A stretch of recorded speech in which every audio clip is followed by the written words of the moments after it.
Hi, so it's another end of the month, so that means it's time for another movies I watched this month video. I only watched 7 in April though, so not a lot. So it's gonna be nice and short and quick, and it's gonna be fun.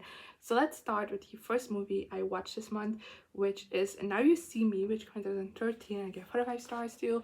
Believe it or not, I have never seen this movie. I know it's very popular, but I've never seen it. I really liked it. I have been spoiled for the ending though, so I knew that was coming, but I still thought the way it was done was really well. I do feel like sometimes just like the way it was edited or it's shot, I don't know exactly, just made me feel a bit nauseous, especially at like their first like big performance that we see. That just like jumped around so much. I was like, whoa, I didn't know what's going on. And yes, you do need a certain suspension of disbelief at this movie because it is very unrealistic at times, but like it's also so much fun. I don't care.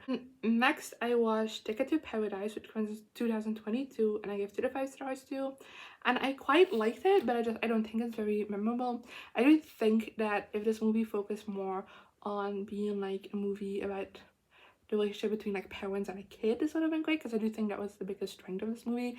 But it's a rom-com, and I feel like in that sense it didn't really succeed for me. Then next I watched The Outfit, which comes out in 2022, and I gave 2 to 5 stars to.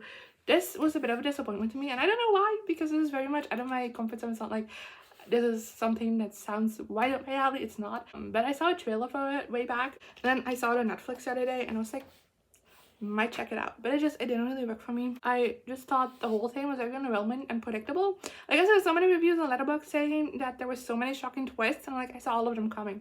They were so obvious. I don't know what to tell you. Then next I watched Barbie and the 12 Dancing Princesses, which comes out in 6, and I gave 4 to 5 stars to. This was a rewatch, and this is my favorite Barbie movie as a kid. Like generally I was so obsessed with this movie, and even though I still really enjoyed it this time around, I just kind of lost a kind of like magical feeling I had with it as a kid.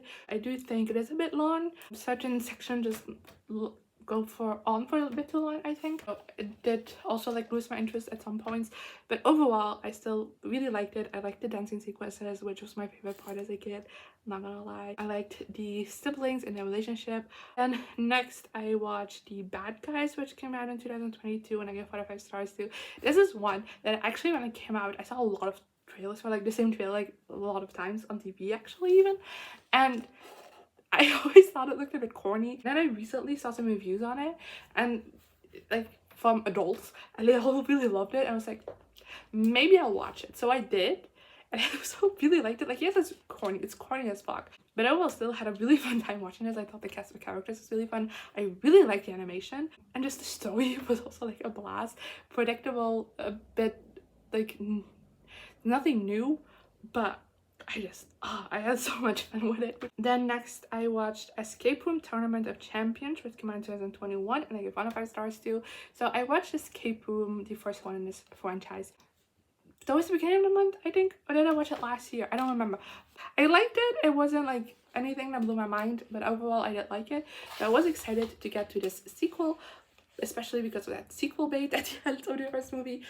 But I didn't like this. I think it didn't really work because the movie never puts in any time to make you get attached to the characters, except the 2 that came from the last movie. I can be invested in a movie like this if I'm not invested in the characters, and they put no effort in making me invested in the characters. Then last movie of the month, another disappointment. It's The Longest Third Date, which comes in 2023, and I give 1 star to. This is a documentary about these 2 people that went on a 3rd date to Costa Rica right before the pandemic hit, and they got stuck in Costa Rica for like months because, you know, COVID. And I don't know, I think this is a wild story, but like not worth a movie, you know?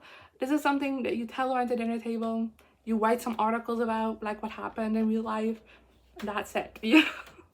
That sounds so cool, because I'm sure that for these people it was like not the most fun experience, although they did make it look like it was the most fun vacation ever. Like they mentioned sometimes when it was like harder times, but then like quickly brushed past that, and I'm like,